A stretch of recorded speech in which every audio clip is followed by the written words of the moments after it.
I trained crows to bring me quarters. In college, I struggled to make ends meet.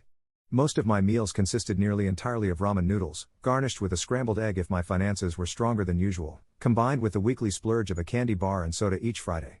I worked a part-time job, but city rent was expensive, my classes were too tough to work more than 20 hours a week, and my parents had cut me off the year before. I was desperate, searching for any solution to bring in spare cash. And eventually I found one. It started as a joke among my friends. "You know, Tony," said one of my roommates, as I poured a sad portion of noodles and half a spice pack into boiling water, "even the pigeons in this city have better meals than you do." "Meals?" countered another one of my roommate, laughing, "Hell, I bet they even have higher savings in their bank accounts than him." They laughed, and I ate my soup with a frown. But the idea stuck in my head, and that night I lay awake, pondering. I'd often seen picked up spare change on the sidewalk on the way to class, nothing huge, a penny here, a dime there, maybe a quarter if I was lucky. But that was just a small portion of the city from end to end. There was likely a small fortune hidden in the labyrinth, small rewards gleaming from cracks in the sidewalk and among the weeds. I didn't have time to retrieve them, but someone did. And that someone was test subject number 1, Jeffrey the Crow. I'd made friends with Jeffrey the year before as he hobbled outside my apartment, pecking for food along the street. His beady eyes had squinted at me as I walked to class, following me as I ate a granola bar for breakfast, a splurge I could justify since I had worked an extra hour that week. "Caw," he cried, flapping his wings to flutter just past my head to land on the path in front of me. "Caw." "Get," I said, clutching the granola bar tight and trying to sidestep him. His head tilted as he shuffled to stand directly in me, and he cawed again. Expectant. Waiting for me to pay the toll to use his path. So I left him a tiny piece of the bar, and continued walking. And Jeffrey never forgot my gift. Every morning he waited for me outside, and we developed a relationship, a one-way tribute where I would share a crumb, a noodle, or some other minute piece of food on my way to class. And over time, Jeffrey grew on me, plus, I realized just how smart Jeffrey could be for a bird.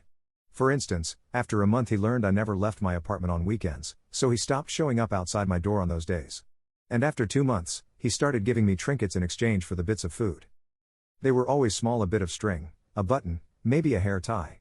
But every so often, maybe once every 2 weeks, Jeffrey would bring me a coin. And now, with the idea fresh in my head, I decided to capitalize on that. So every morning Jeffrey brought me a coin, I gave him twice as much food, plus a raisin, which were his favorite treat. For 2 months, Jeffrey failed to realize the trend, instead complaining on the days where he received his normal portions. Then, on the 3rd month, something clicked. And Jeffrey only brought me coins from that day forward. At first, it was only amusing. Using my collegiate-level math skills, I calculated that Jeffrey was contributing about 60 cents per week on average to my net worth. Enough to bolster my diet with 2 to 3 bananas a week. But Jeffrey had friend crows, ones that had watched our interactions from the street but never approached. And eventually, they too learned the pattern, until by the time I graduated 12 crows brought me presents each morning, a whopping $7.20 a week, equivalent to just over a pound of bacon at the store. It became a running joke among my roommates, but their eyes still widened in awe each morning as the crows queued up each morning bearing gifts. I was sad to have ended my project when I graduated. It had been fun, but I'd landed a job at a plant 6 hours north of my college, and this job brought home far more bacon than crows could. So I packed my belongings into my car, feeding Jeffrey one last time as I prepared to move into my new apartment. He squinted his eyes and hopped closer as I started the engine, and I frowned, sad to see him go. So on a whim, I took Jeffrey with me. He didn't seem to mind the ride, especially the boiled peanuts I fed him from the gas station at our first stop. And he took a particular interest in the heating vents, fanning his wings out to absorb their warmth. Civilization drifted away as we drove, less and less buildings appearing until we were deep in the countryside, forests taking over where I was used to streets.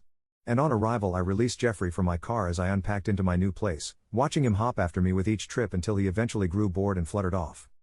Each morning he still met me, quickly growing used to my schedule, and still bringing coins in exchange for breakfast.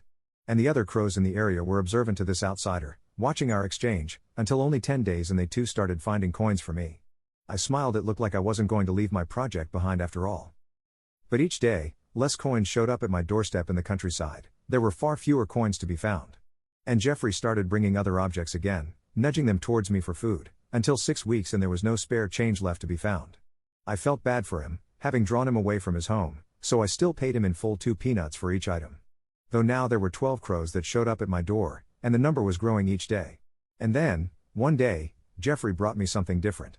Standing on the path to my car, he dropped something small and white onto the ground. Something hard that bounced, that made the hair on my neck raise as I recognized it. A tooth. More precisely, a molar, what looked to be a human molar. No, Jeffrey, I said, stepping backwards and pulling a quarter from my pocket, you have to bring me quarters. Not this. Caw, he said, insistent, and flapping his wings. He tilted his head as I walked to my car, picking the molar back up and landing on the hood. Caw. With a soft tink he dropped it on the metal, scratching at it, his eyes narrowed. Swallowing, I reached forward and grabbed it through my mittens, then handed him a peanut out of guilt. I suppose I should have expected him to bring something like this every once in a while, and I put the thought into the back of my head.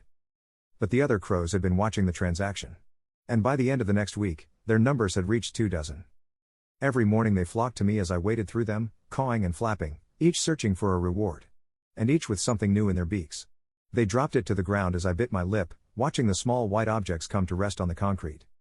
Teeth. 24 of them, one for each crow. And every day, they brought more. Even after I stopped rewarding them, they continued to show up on my doorstep, dropping the teeth in a mound, their eyes angry as I refused to give them payment but instead swept the teeth under my porch. Other crows still picked up on their behavior, and their number still grew larger as more teeth would be deposited. It's been 3 months since Jeffrey brought the first tooth. I don't know where they find them, or how they can be so plentiful. I don't want to know, because wherever they are getting them from, it must be nearby. But what I do know is that I now have 5 pounds of human molars under my porch. Reported by Leo. View Leo's first report of the supernatural, the result of an interview with teacher Mary Watkins after her gruesome and unexplainable experience one of her students here.